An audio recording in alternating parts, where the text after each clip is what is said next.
This ring is worth more than you. Call the medics, now!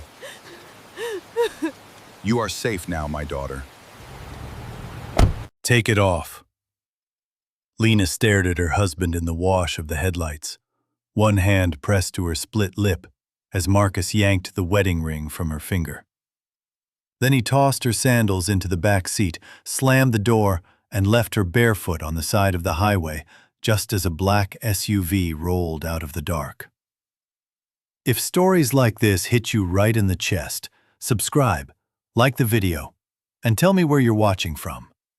Because what happened after that ring left her hand only got colder, stranger, and far more unforgettable. For 2 full seconds, Lena couldn't breathe. The road burned under her bare feet. Gravel bit into her skin. Her husband's taillights shrank into the distance like 2 red eyes blinking shut. And the black SUV behind her stopped. Every bad decision she had made in the last 3 years crashed into her at once. Running away from home. Marrying too fast. Loving a man who had started looking at her like a debt. The passenger door of the SUV opened. A tall, older man stepped out in a dark coat, silver at the temples, expression controlled in that quiet, dangerous way rich people's bodyguards always seem to have. "Miss Laurent," he said. Lena froze. No one had called her that in 3 years. "You have the wrong person," she whispered. The man looked down at her bleeding heel, then at the empty finger where the ring had been. "We found the ring, Miss Elena Laurent. That is how we found you." Her throat tightened so fast it felt like panic. No, that wasn't possible. Marcus had sold it less than an hour ago. That ring had been her wedding ring, yes, but long before Marcus slid it onto her finger in that tiny courthouse, it had belonged to her mother. The Laurent crest was engraved inside the band, so small most people never noticed. Her father had spent years quietly flagging every private dealer, auction house, pawnbroker, and gold buyer in 3 countries. If the ring ever resurfaced, he wanted to know. And tonight, it did. The older man took one careful step closer.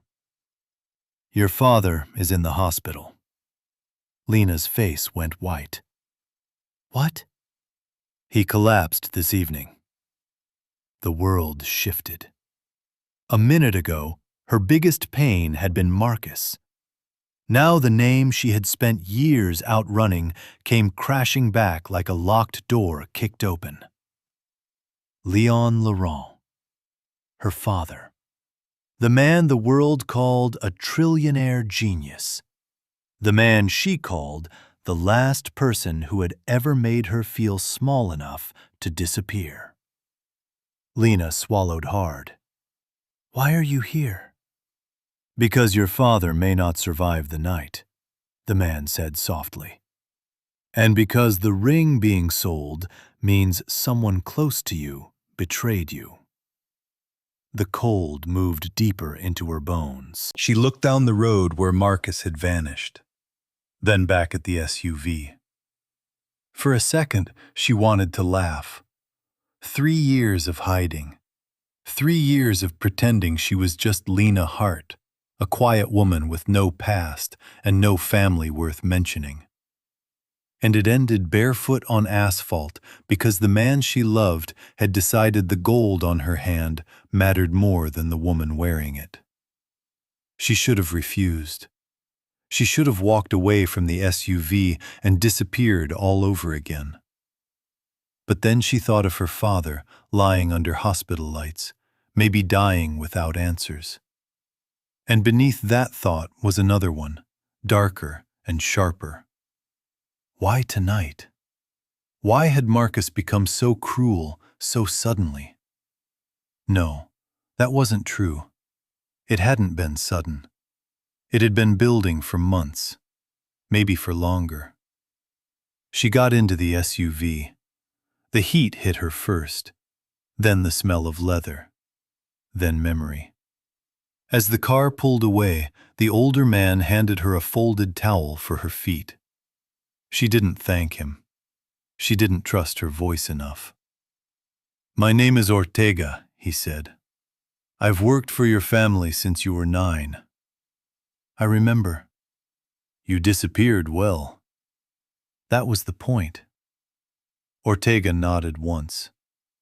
"Your father never stopped looking." Lena stared out the window. That almost made her angrier.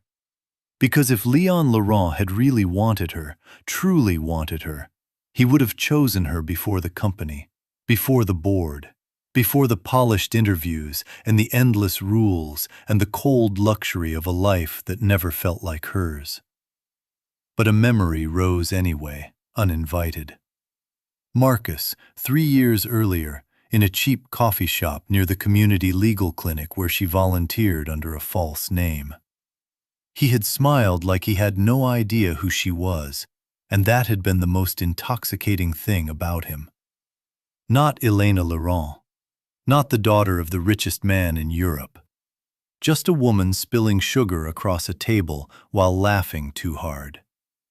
Back then, Marcus had made life feel simple. Beautifully, dangerously simple. He had rented them a tiny apartment with crooked windows and terrible plumbing, and kissed her like he was grateful she existed. They ate instant noodles on the floor because they couldn't afford a couch. When it rained, he carried her across flooded streets and called her his miracle. The first time he saw the ring, he touched it carefully. "Family heirloom?" She nodded. "Then I'll spend the rest of my life proving I deserve the hand wearing it." She had believed him. God, she had believed him so completely that when her father found out about Marcus and told her, with that icy, frightening calm, that the man had debts, sealed complaints, and a history of charming women into rescuing him, she had thought it was just another rich man trying to control the ending. She screamed at her father that night, said she wasn't a merger, wasn't a family asset, wasn't another decision for him to make. She left before dawn with one suitcase and that ring. She married Marcus 2 weeks later. Ortega's voice broke through the memory. "We recovered surveillance from the gold buyer." Lena turned. "Marcus sold the ring?" "Yes. He said he needed cash." Ortega was quiet for a moment. "Miss Laurent, he didn't go alone." Something inside her dropped. "With who?" "A woman." Lena stared at him. No sound came out. Ortega reached into a slim folder and passed her a printed still image. The picture was grainy, time-stamped, ugly under fluorescent pawnshop light. But it was clear enough. Marcus at the counter. And beside him, laughing at something the clerk had said, was Sabrina Vale. Not family, no relation, just Sabrina. Marcus's co-worker. Marcus's friend. Marcus's, "You're imagining things." Lena felt heat rise in her face so suddenly she thought she might be sick. 2 weeks ago, she had found lipstick on one of his shirts. He said it came from a drunk client at a launch party. Last week, she heard him whispering on the balcony at 2 a.m. He said it was work. That morning, he accused her of hiding cash from him because she had bought groceries without telling him first. By evening, he was screaming that her ring was the only valuable thing she had ever brought into his life. And now there it was. Proof. Not desperation, not panic, not a husband falling apart. A plan. She pressed the photo so hard it bent. Did he know who I am? We found no sign of that. That should have comforted her. Instead, it shattered whatever little pride she still had. Marcus didn't betray her for a fortune. He betrayed her while believing she was nothing. The hospital was all glass, chrome, and private elevators no one admitted existed. By the time they led Lena into the restricted wing, someone had already brought her clothes, shoes, a doctor, and a silence so respectful it felt rehearsed. She hated that. Hated how easy it was for her father's world to erase humiliation and replace it with polish. But no amount of wealth could make the ache leave her chest. Outside Leon Laurent's room, a woman in her 60s rose from a chair and burst into tears the second she saw Lena. "Mrs. Sellis," Lena whispered. The old housekeeper took Lena's face in both hands. You came back. I heard he collapsed. He asked for you before they sedated him. Lena went very still. No, she said. Mrs. Sellis nodded through tears. Elena, his first words were your name. Something cracked. Not loudly, not dramatically. Just enough for her to feel cold air move through a part of her that had been sealed for years. She walked into the room. Machines breathed and beeped and glowed. Her father looked smaller. That was the first shock. Not weak, exactly. Not defeated. Just human. Leon Laurent had always filled rooms without trying. Even in silence, he had weight. Now tubes ran from his arms, and the man who could shake markets with a sentence looked old enough to lose. Lena moved to the bedside slowly. "Hi," she said, and instantly hated how childish it sounded. No answer. She looked at his hand. For one terrifying second, she remembered being 13, standing outside her mother's funeral, while her father stared at the grave as if grief were a business problem he intended to solve by not blinking. She had needed him that day. Needed him to be messy. Needed him to break. Instead, he had become harder, sharper, more unreachable. And that was the beginning of the distance between them. Lena sat down. "I'm here," she whispered. No answer. But behind her, Ortega cleared his throat. "There is something you should know." She turned. He hesitated, then handed her another folder. Inside were copies of reports, bank defaults, former addresses, 2 filed complaints from 2 different women. No convictions, no public case, but enough.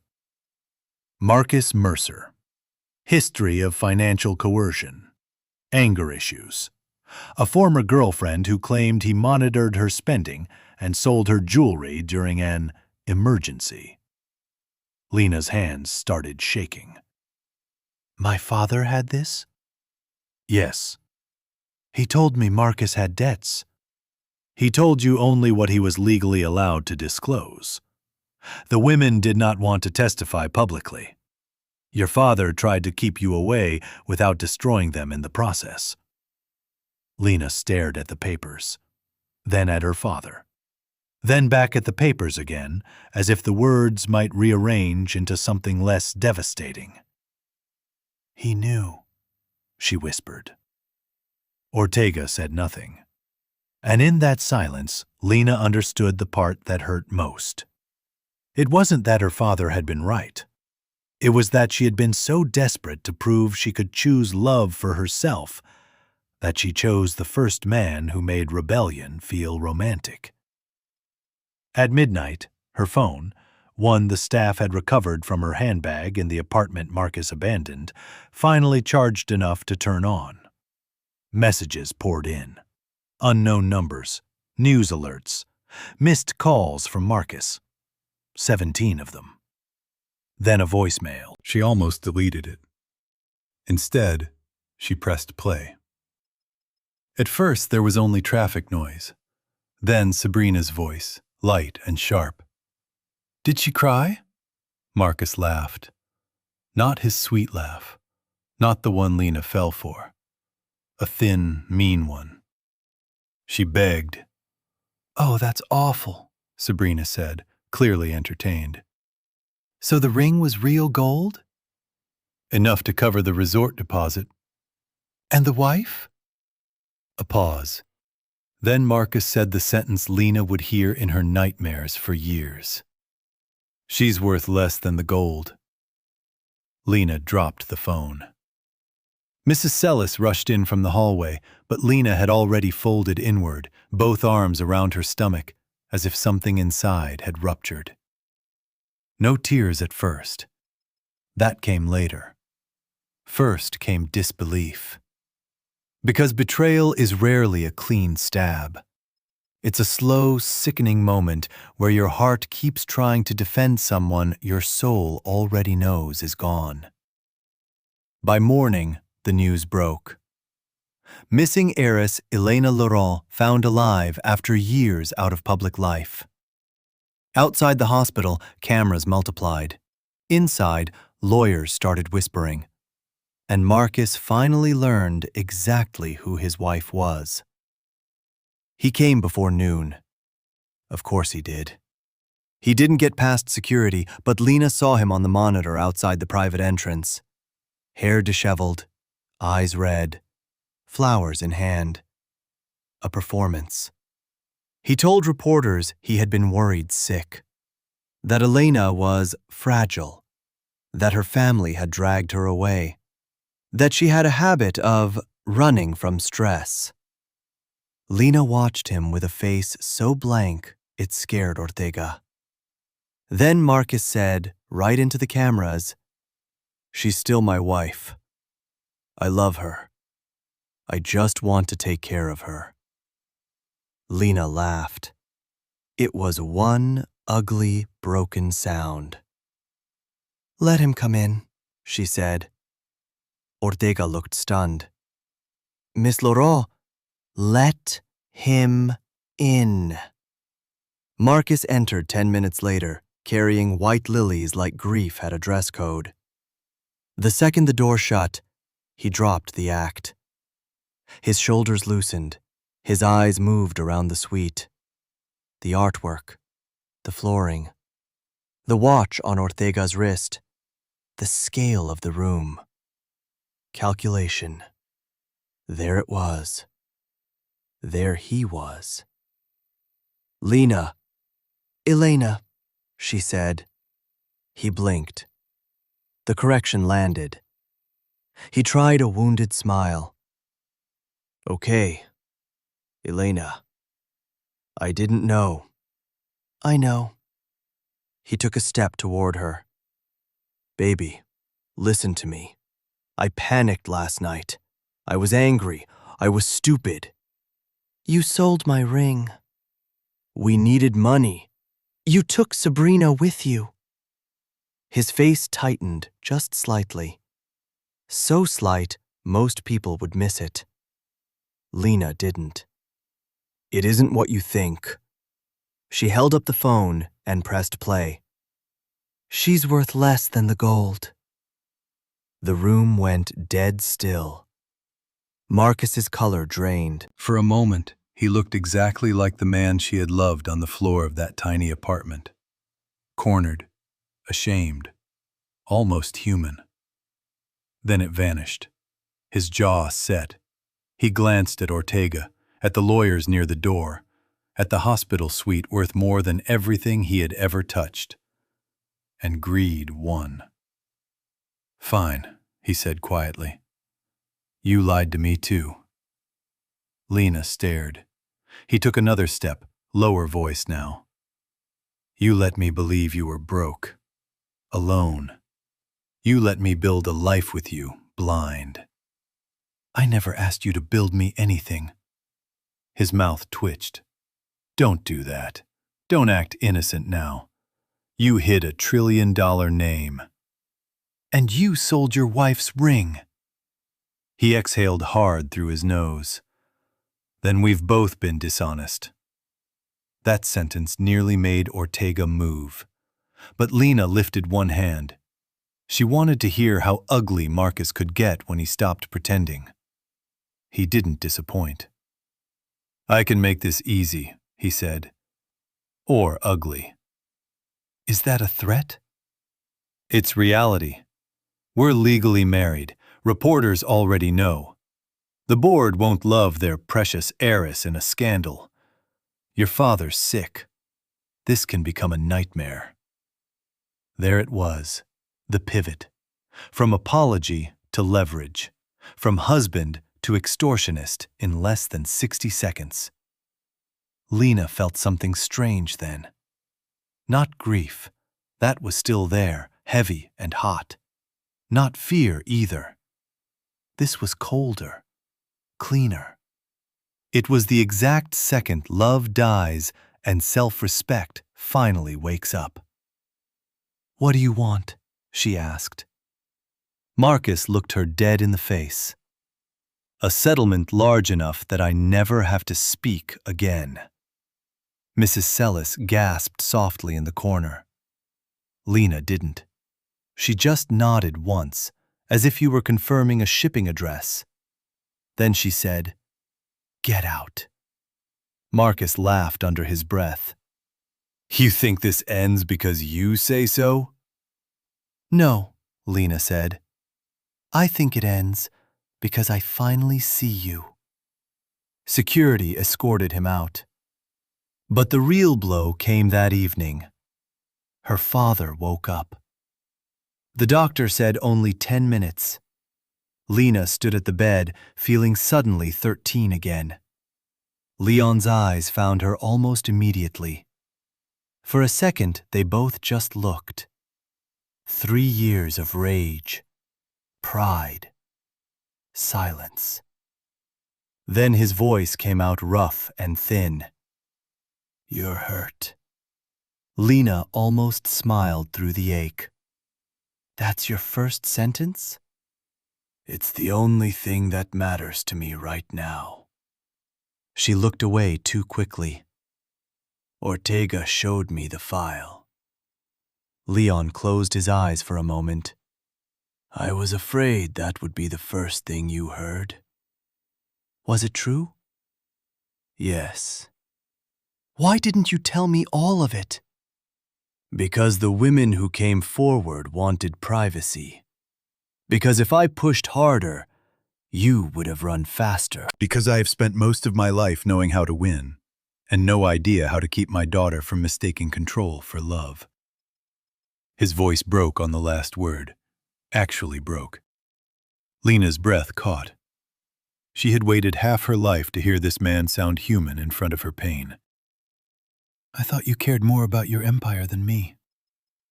Leon looked at her like the statement physically hurt. "Elena, I went to your courthouse wedding." Her head snapped up. "What?" "I stood across the street." She stared at him. He swallowed slowly, fighting the effort of speech. "You laughed when you came out. You looked free. And I told myself if I loved you, I would let you choose the life you wanted, even if it broke me to watch you do it with the wrong man." Lena put a hand over her mouth. He had been there. All this time she had pictured him furious in some boardroom, writing her out of his life. But he had been there, across the street, watching her marry disaster and loving her enough not to drag her home in chains made of money. That hurt in a different way, a deeper way, because it meant he had failed her, yes, but he had also loved her in the only broken language he knew. And suddenly she wasn't the only orphan in the room. At sunrise, Lena went to the private chapel on the hospital grounds and finally let herself fall apart. Not the polished crying rich people do in films. Real crying. Ugly.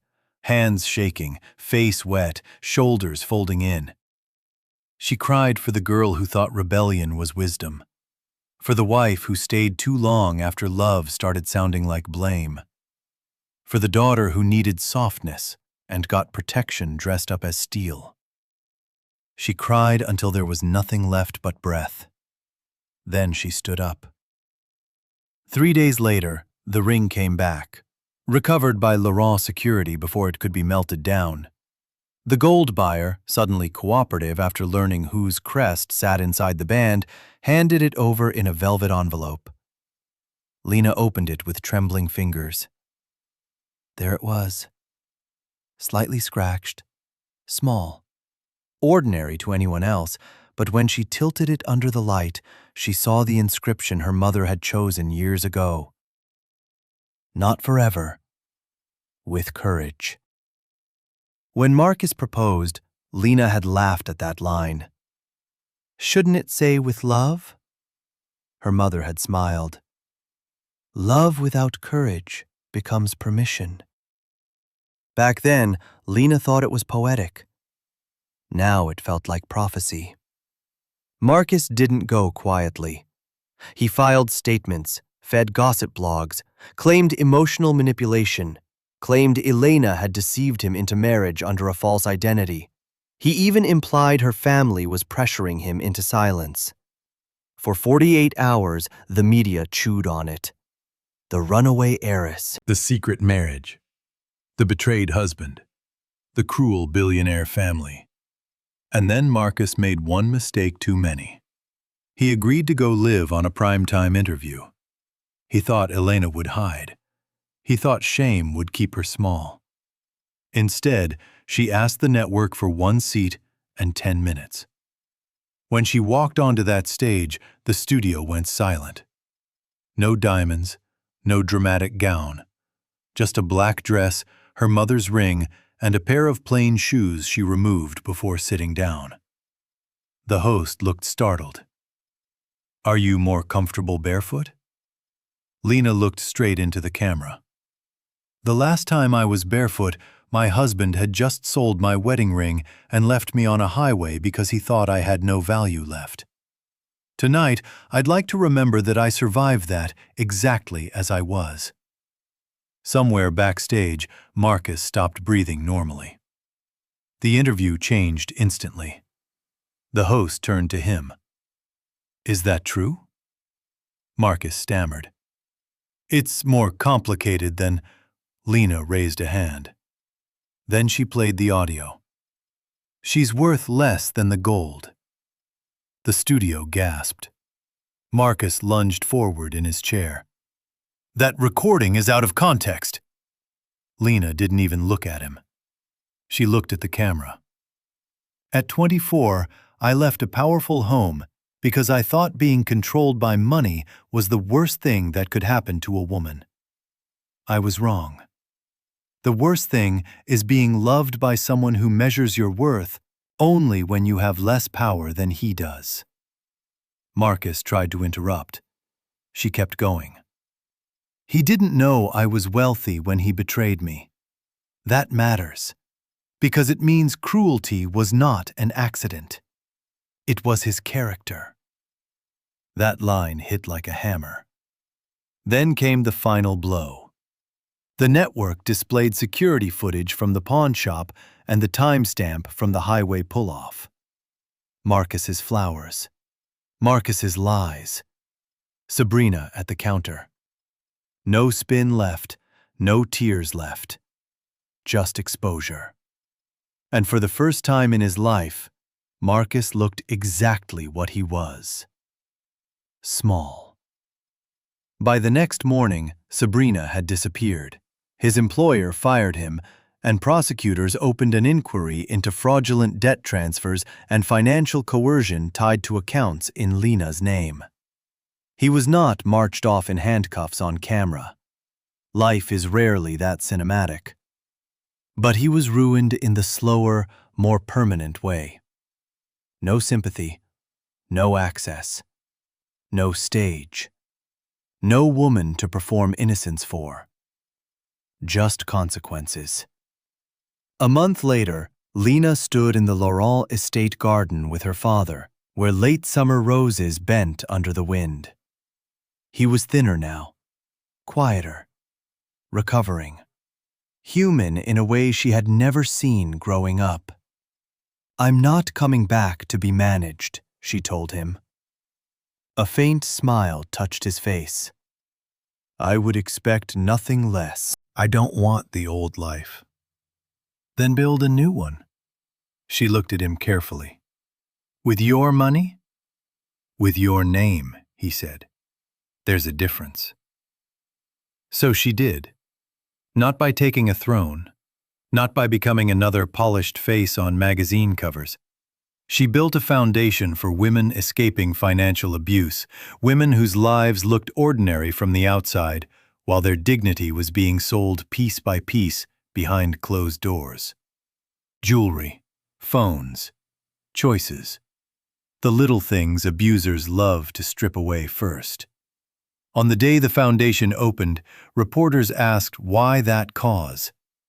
Lena touched the ring once and answered simply, "Because some women are abandoned long before they are left."